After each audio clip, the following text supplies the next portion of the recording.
Hi, I'm Woody and I have a problem. It started out small, just a young fella playing with some Hot Wheels on the lounge room floor. But before I knew it, I was waking up thinking about boost. These days, I'll sneak in a marketplace scroll any chance I can get. I don't need a new car, but man, this thing has potential. It's crustier than a servo Sanger, but it's an MA70 Supra. I've made worse decisions. The story of my 1989 Toyota Supra. This car I got in April 2019, so 6 years ago now. And the story goes, look, I'm a Toyota fanboy. I've got to admit that straight up. Anything old with a Toyota badge, I absolutely love. And the Mk3 Supra for me is like peak 80s Toyota. And I've always liked these cars. So the time came, my mum actually had an S13 Silvia, SR20 NA Auto, seafoam green, cool little car, but it was so rusty, really, really rusty. And she basically made the call one day and said, hey, Ben, I want a new car. So I actually had a Lexus GS300, which was another project I had for this kid factory that never went ahead. And I said to Mum, sweet, I'll give you the GS300, you give me the S13, and then that gives me a base to work on to then swap for another car. So I swapped Mum's S13 for this, and I also gave old mate $2,000 cash his way. At the time, I valued that car at $2,000. It was a rusty S13 with an NA SR20. That's what they were worth. And this was up for $4,000. It did look neat once upon a time. It had the red was really flash, all the trim around, none of that was all like sun faded or anything. It presented quite well. It just had a blown up 7M. For me, I went, cool, I don't care about the 7M. So that's how I acquired the car. I had these dreams of working on this thing, and I still had the Crown Wagon at the time, which was also rotting under the mango tree, and the idea to barrel swap the Crown Wagon then went on to this. I will barrel swap the Supra. And then it was, I'll put a 2JZ in there. And then Al had a K24 under the bench. Oh, I'll put a K24 in there. Oh no, I'll rebuild the 7M. As a car guy, you come up with all these ideas in your head, and you know, time, money. I don't have 20 grand laying around to work on this thing. I don't have the time to work on this thing. So life went ahead, and now 6 years later, I've got it in the shed and I'm going to work on it. So it presents well. As I said, it's not the best looking car. The wheels are mismatched because I took wheels off and on and moved it around. Interior's kind of tidy. It does need some love. The dash falls apart on every Mark III, so I'm probably going to find a dash, or I might try to do something with that. It needs a solid polish. The front bar, the bonnet and the wing have been painted, so they're a slightly different color, but the rest of it, I think, much like my old MR2, with a solid polish, this thing will come up quite neat. The aim for this car is for it to be I'll say drift car, but not really drift car, mainly a track car that I can thrash around and it's cool at the same time. Although I'll say that, and I know that I'm going to get carried away with this thing because that's just my mentality, it's probably not the best track car. It's quite heavy, to be honest. You'd probably be better off with something lighter, but it's a very, very cool car. And as I mentioned, I'm a Toyota fanboy at heart, and this to me really it ticks all the boxes for me. This is an Australian delivered MA71, and it's powered by a 7M GTE. So it's a 3 litre twin cam single turbo. This is the 2JZ before the 2JZ was even invented. I'm sure they probably had plans for that already, but it's actually nothing like a JZ, to be honest. But it's still a 3 litre and a still turbo. Most people would say that the 7M belongs in the bin, and I do kind of agree with that. But at the same time, I am very fond of the 7M. One of my first cars was an MS123 Crown that I 7M GTE swapped. It had a W58 manual. It made 300 horsepower, and I loved that car. It was really, really cool. And I think with some modern technology, you could throw a Haltech, new turbo, maybe some rods and pistons in this thing. You could make some great power and be reliable. The hardest thing with them was they did have head gasket issues from the factory. There was a head torque issue, but I think the problem now would be that this engine is so old. Stuff like the cylinder head most of them are really soft. So unless you're finding some aftermarket, new old stock, I doubt you can probably find any parts that are going to be up to scratch to make some big power. So this will be getting engine swapped, but I actually would like to get this running. It has got a complimentary snapped timing belt, which was from the previous owner. I'm also assuming it's got a blown head gasket because it is a 7M, but this has had some parts robbed off it. I gave some parts to some friends over the years, and I've also, I'll say started working on it, but my 10-year-old stepson wanted to work on it and we started pulling things apart. So there's inlet manifold removed, there's a mess of wiring, but I still believe that this thing should run. It's a non-interference engine, so the snap timing belt shouldn't be an issue. I do have a belt for it, and I reckon that with some fresh oil and some battery power, there's no reason why this shouldn't start. And that's what we're doing today. Rather than throw the 7M in the bin, we're going to get it started first and then throw it in the bin. So a little bit different. This, I don't know, I enjoy that. So we'll do that. It has got a boot full of, actually come to the back, it has got a boot full of crap. So I'm a bit like, kind of just remembering like what's actually in this car and yeah, what there is, because it's been sitting, it's been under my house for the last 2 years, and it was sitting at Al's house for the last 4 years before that. So we've got a radiator, some trim parts. There's probably a snake hiding somewhere here because it's been under my house. Fan. I think I'm missing an airflow meter, so that might hold us up. Oh, there's the old Stocko. It'll run without an airflow meter. Close. I think it will run. It should run without an airflow meter, yeah. Because my Crown also used to run with that one. Just. Yeah, just. Yeah. Coils. Oh, there's some bearings and stuff here. Look what they are. That looks like, that's massive. That's like axle or something, eh? Maybe that's like wheel bearings. Sweet. There's a high efficiency dome tweeter. Cool. So there's a few spare parts in here, and that's the aim for today, is to get this thing running, and then we'll talk about engine swaps. If you watch the channel or the live streams, you'll definitely know what engine's going in it. But if you haven't watched the live streams, then you're not going to know, because you got to hit the subscribe button and hit the bell and watch me and buy some merch. Don't have some merch. How's the self plug right now? Thanks, Altec. I can't find the self plug.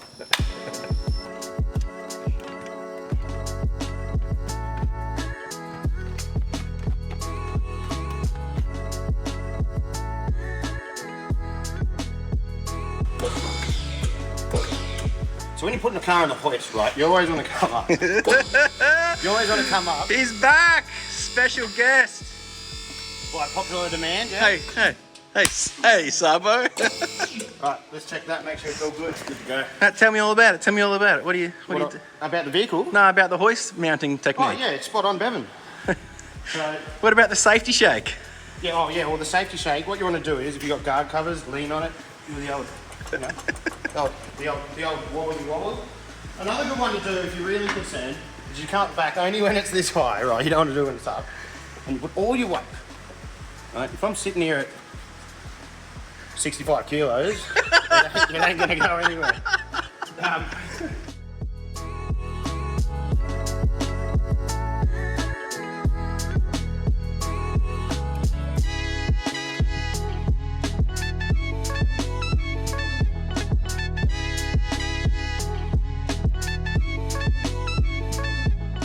There's a really good question for the comment section. Do you put the bonnet on the roof like this, flat down, or do you do it the other way, like Sabo over here? Upside down. Upside down? What's the logic? I don't know, it's just how I've always done it, really. See, this is the difference between you and I.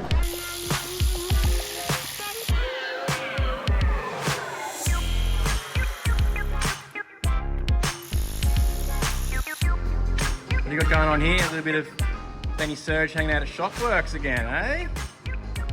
Yeah.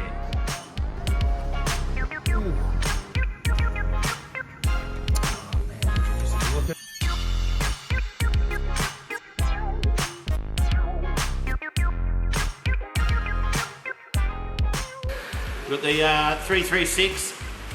Hang on, I can't read it, it's too dark. We've got the 336 heavy duty penetrant here. The spark plugs are looking a little bit rusty, so we are putting that down in there. Oh, hang on, it's got the white spray. Oh, God damn. That's the jobby, that's the nastiest thing. You want quintessential Australian looking foliage? Gumtree. Is it a gumtree? You just dropped it off in there. It's not Gumtree, what are those things called? I don't know. Don't you put those in your curries or something, your soups and stuff? No, it is not clover.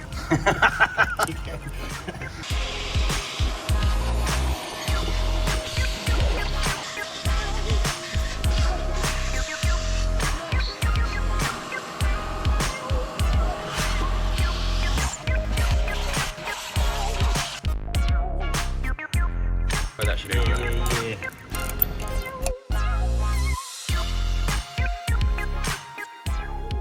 My original idea was actually to get this running and driving and go for a lap around the block, but for the sake of doing it easily, there's a lot more complications with power steering, oil coolers, radiator coolant, all that kind of stuff. So we're just going to delete everything, pull everything off the engine, connect up some wires, hit the key, and hopefully just get it fired up in the shed as it is. We've also got young Bruce helping us out, and Sarbo's hooking in. It's good having him in the shed. He is a quality bloke. Very good for a laugh. You remind me of like the human version of Peter Griffin. What? Not like looks or anything, just like personality.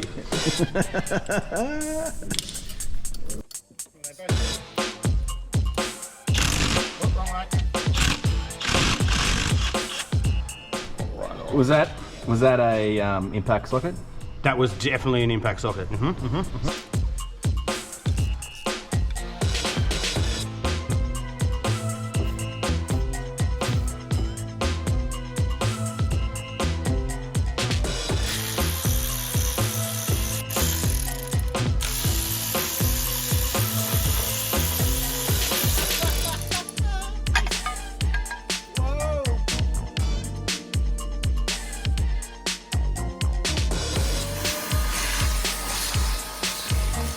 We interrupt this program for a brief lunch intermission. Intermission? Is that right? Intermission? Yeah, that's it. Look at your sunnies, bro. The safety glasses. Yeah,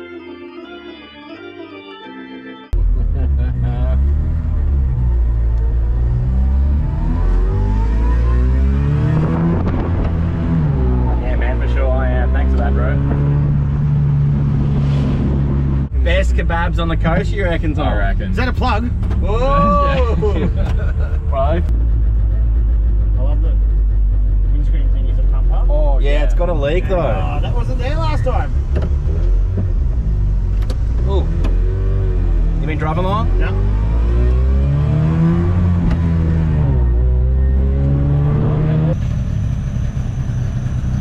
This suits you, bro. Can I have it back? How good does it sound? Can you have it back? 20 grand's yours. 20? Yeah. I almost blew it up.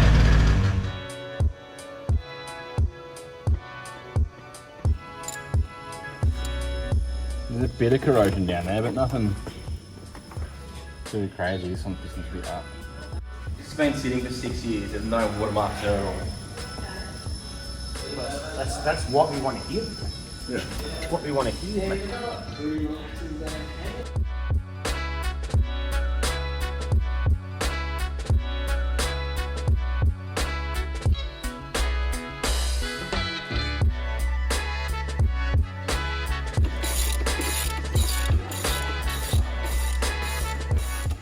Dude, that was free as That's good, eh? yeah.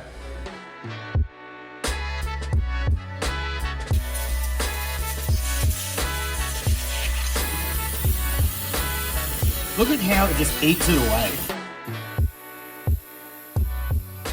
Got myself a new old stock. This is from 2008. So all it's got to do is get this car running. Although it does seem fine. There is a time limit on timing belts, isn't there? Sabo, is there a time limit on timing belts? What's that? Is there there's a time limit on belts, eh? 10 years, 100,000 kilometers. Alright, so on average. we'll get another- Thereabouts. Oh wait, we're already expired. On the front of the engine there is the oil pump which is driven from the timing belt, so we're actually going to wind it over and try and get some oil pressure. Honestly, this engine is probably going to end up in the bin, or if you want it, it's probably already on marketplace and gone by now, but taking the necessary precautions to try and do it the right way, I suppose. So yeah, belt driven oil pump is, I actually think it's a positive, to be honest. I think it's a great idea. You can hear it coming up. Should probably take them back off to show it. No, before I definitely felt that change then in the gear in the drill. Yeah, so some timing belts actually come with little marks on them that makes it easy to line up with. Sabo, this is not a how-to, please, man. We're not doing TikTok. Do you want to learn how to do shit properly, or you want to do just brush over everything? Brush over. Oh, we're brushing everything. All right, ready? And that's when you edit it on. Yeah, you got to get the snap in there. Yeah. Ready?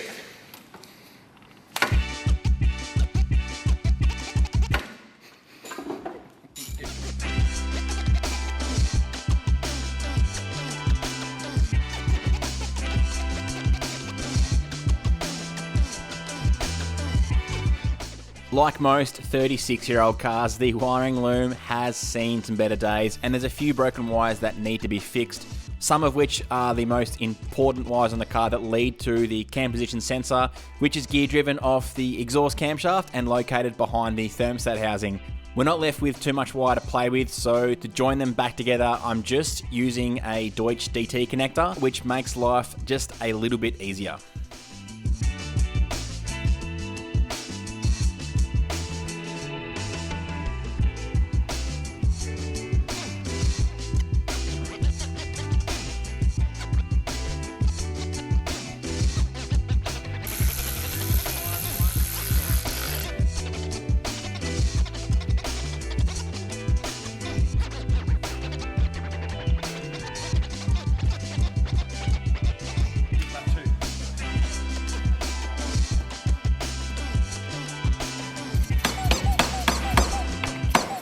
Fun fact, all battery terminals are tapered fit. Oh my God.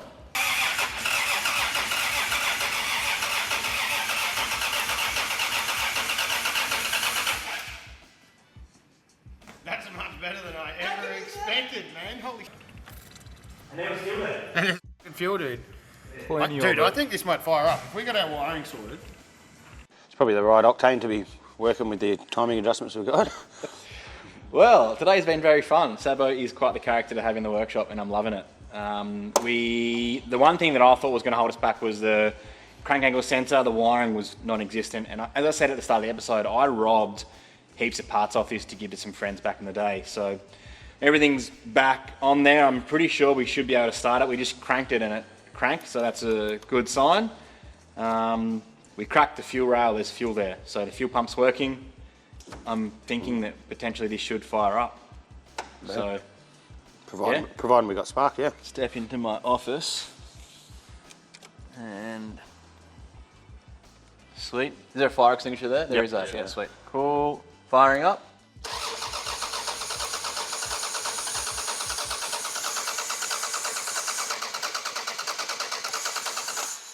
I think should just check for some spark straight up, yeah. I can't smell any spark. Have you got a spark adjuster? Have you got a spark checker, or we just use this? What's spark smell like? Metallic-y? Stars. Yeah, a bit metallic-y. Tastes like blood. You know, you leave blood, tastes like metal. That's what spark smells like.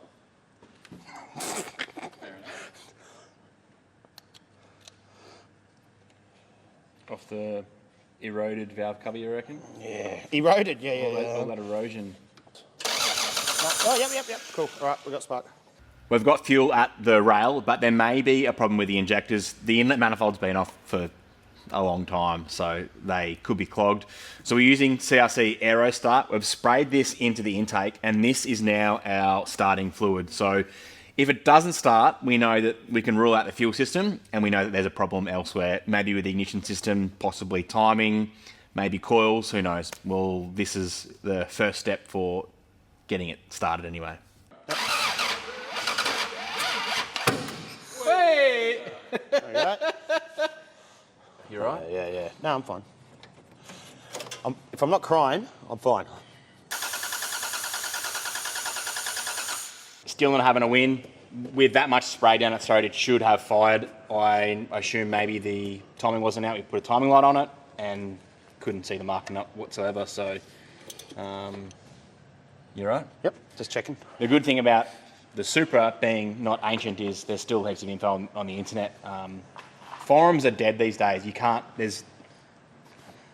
still is a few forums getting around, but for the most part, if in 2012 when you Googled something, you could find a forum, example the Supra forum, and it would come up. The Supra forums are actually still alive, so that's pretty cool. And we found a workshop manual which it's aligned the driven gear with the groove, have the engine on TDC, and this should slot in like so. And I find forums are just an echo chamber of Domino's employees spreading misinformation about cars. who? Domino's employees? It's a stereotype, right? You love your stereotypes, don't you? Yeah, of course. Cool. As Oldcock would say, it's not rocket science. Still not firing. And I was like, hey, maybe these coil packs are all out of whack. And sure enough, someone's had them all apart and they are out of whack. So the numbers do not relate to what we got. so what is it, 1.6? Yeah, whatever we found here. 1.6. Yep. 1.63425. Mint. What a hoax. There we go. Hoax is a good word, eh? Hoax, you are a hoax. No, you're a friggin' What take is this? Take 4. 12. Yeah, we'll go 12. It's gonna run. It's gonna run. Yep. Ready? Yep.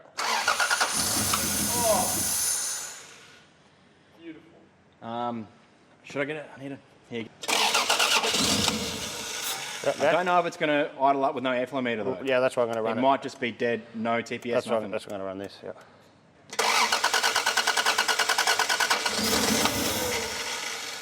Hey, bro, we know it's working. Yeah. we know Yeah, I it's want to get at working. least a little rev, bro. Yeah, I know. Let's get a rev out of it. All right, let's go.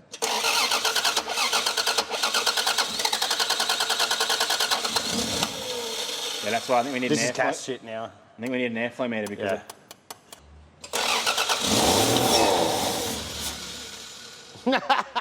the biggest trade it's all going to get. Yeah!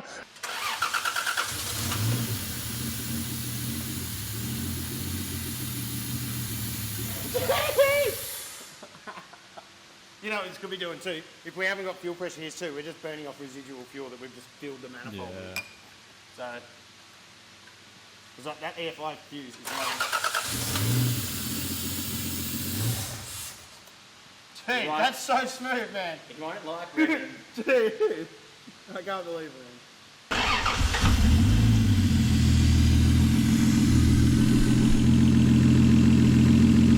Turbo's a bit cooked. That's an absolute win in my books. I'm frothing. It's been sitting for 6 years since I bought it, and maybe another 2 when old mate had it too. It's I'm very stoked. I don't reckon it's got a blown head gasket either. I reckon that this somehow snapped the timing belt because it was probably ancient. If it had a blown head gasket, I reckon that the cylinders would have been rusty. It would have been seized, in my opinion. So it's a win. Sabo, thanks for coming around today, mate. You've been a legend. No problem, homie. It's been very fun. And now I'm going to find a airflow meter because I really want to hear some turbo noises from this thing because that's, well, it's a turbo engine. You ain't too far away from this if you're getting it back normal, being museum quality. I'm not museum quality. I am not keeping this. I've been very tempted to keep this engine. Yeah. Turbo manual's what I want, and the 7M unfortunately isn't gonna. It's just dated, isn't it? It is dated. Yeah. As I said at the start of the episode, this would be a killer engine. Throw a Haltech on there, decent turbo, new intercooler. You could make some solid power, and it would be reliable. But not for me. I'm going to do a conversion because I spent way too much money on engines. Sick. We're modernising, huh? I'm going to jump on Marketplace Future-proofing. and find myself a 1UZ or 7M GTE airflow meter, and then we can hear it go. Probably not like that. How's it go? Perfect. Probably just like. There's no denying that I've got a problem. Yes, I'm addicted to cars and I hoard parts, but finally it's paid off. This bad boy was hiding in my garage at home, and I remembered it was there. I was like, I'm sure I've got one somewhere. And sure enough, 7M GTE airflow meter housing and airflow meter. It has got a buggered plug. I got no idea if it's gonna work or not, but at least I can plug it in and give it a try. I've also just remembered we actually haven't seen under the car too, so we'll have a bit of a squiz. It's very messy underneath here.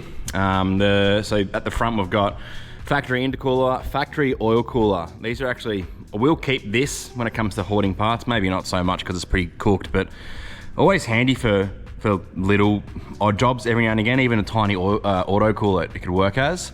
The rack is, I don't know if the rack's leaking or it was just from the power steering pump, but both tie rod ends are absolutely cooked. I've never even seen ones these bad before.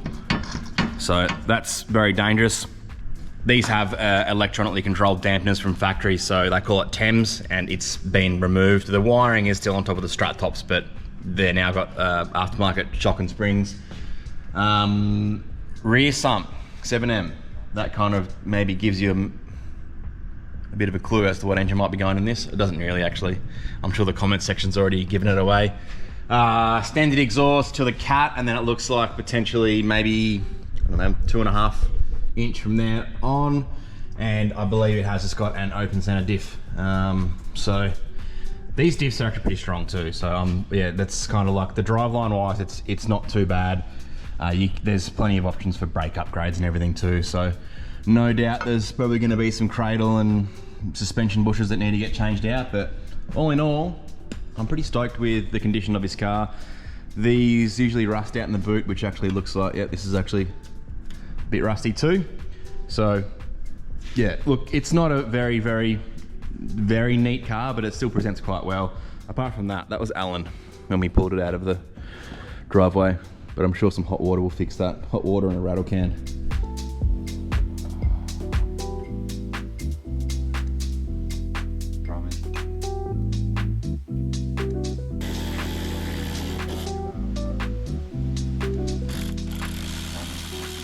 I've hooked up all the intercooler piping. I've also bunged off any vacuum leaks or leaks post the airflow meter there. That airflow meter's been sitting in my shed for God knows how long. It may not work, but this is going to be the test, I suppose. I would like to note also, when we first got this thing running, it was swimming in ATF. We poured like 100 ml of ATF down those balls and wound it over to lubricate everything. So it was very smoky, and it's probably going to be very smoky again, but we'll see how we go. I'm hoping that this thing should fire straight up. It doesn't have a cooling system, so I won't run it for very long, but all I want to hear is a turbo noise. I have actually posted a photo of the car on Facebook in real time, and the engine's going to get shipped to Victoria for a guy who wants it for a conversion. So I'm glad it's going to a good home, and I don't want to obviously ruin it. Once we get this running and turbo noises and heat into it, I'm going to pull the plugs and do a compression test just to confirm that it's not fully buggered. And then, yeah, then I strip it out and throw it on a pallet.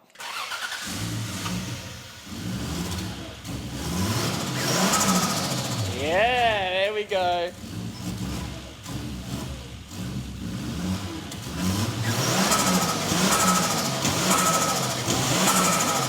And if you don't love that sound,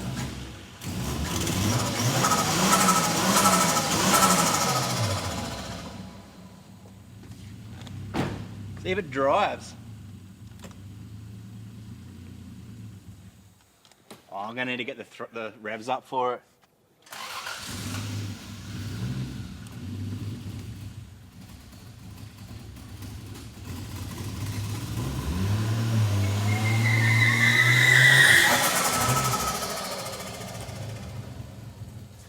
It did a little skid, or is that smoke from the exhaust?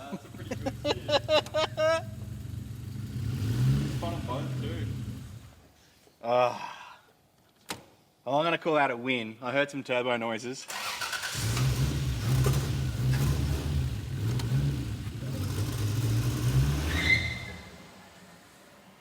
Sweet. Oh, one more for good luck. One more.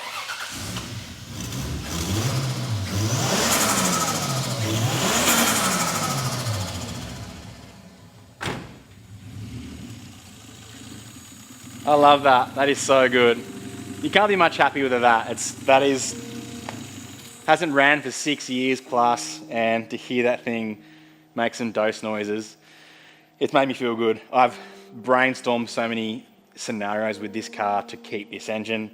My first car, second, maybe third car, was a MS123 Crown Wagon, and it had a 7M GTE in it, which I converted when I was an apprentice on my mum's driveway, Pebble Creek driveway.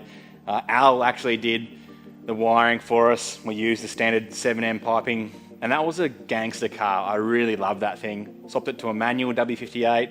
I thrashed it around, and I really do have a love for the 7M, and I posted this car on Facebook. There was a lot of 7M love. A lot of people like the Supra, and I'm sure there might be you guys in the comment section too may appreciate the engine. The 7M's coming out on a pallet. I'm going to start next week's episode with that one too. So thank you for watching. If you're a fan of the Supra, then please let me know below. And if you don't know what engine's going in this car, if you do know, don't give it away. If you don't know, comment below what we should be converting into this Mk3 Supra. It's a bit of an uncut gem, the old MA70. It's an 80s JDM hero in my opinion. And with a bit of love, this thing's definitely going to look pretty gangster in it. So I'm excited for this conversion. Thanks for watching. Enjoy the moment, and always, please drive safe. I'll see you next time on the Skid Factory. Cheers. There's still 4 minutes left of this video, so don't go anywhere if you're up for a quality laugh.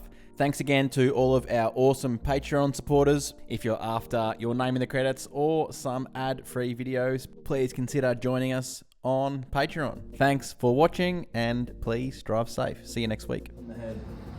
Calibration. Well, white is 93 degrees. That cylinder head says 64. So yeah, it's fine. It's mint. How good's a thermal camera? It says you're... I'll have to bleep that out, won't I? Yeah, I don't think YouTube likes that word. This says 48 this side. We're good for another run. Maybe I should start it back up again. To do that? Do the clap. Why? Do the clap so you can stick it. There we go. Now, without me talking, ready? Sync audio, ready? Clap. All right. Take 5. Take 5. Take 7, man. It doesn't matter because it's plugged into the phone. It's automatically synced. Oh. All right then. Disregard. This one. Is my microphone on? Yeah. ASMR. Alright, sick. Take. Start again. Cut. Audio ready? Yep, yep.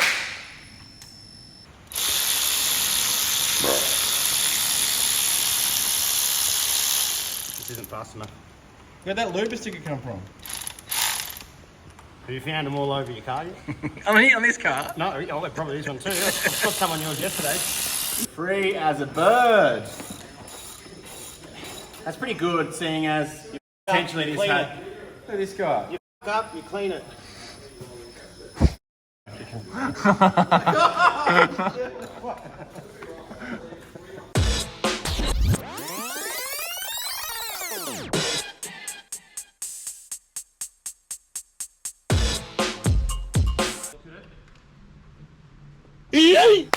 Hey, Sabo.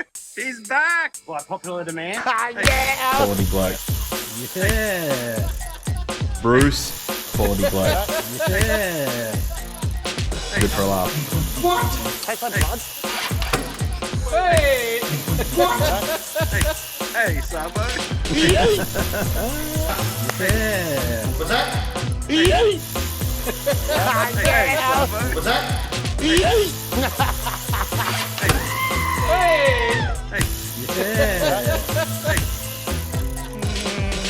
Hey, Sabo. Quality bloke. Wait! Put the fan on. Ready? No, I am the fan.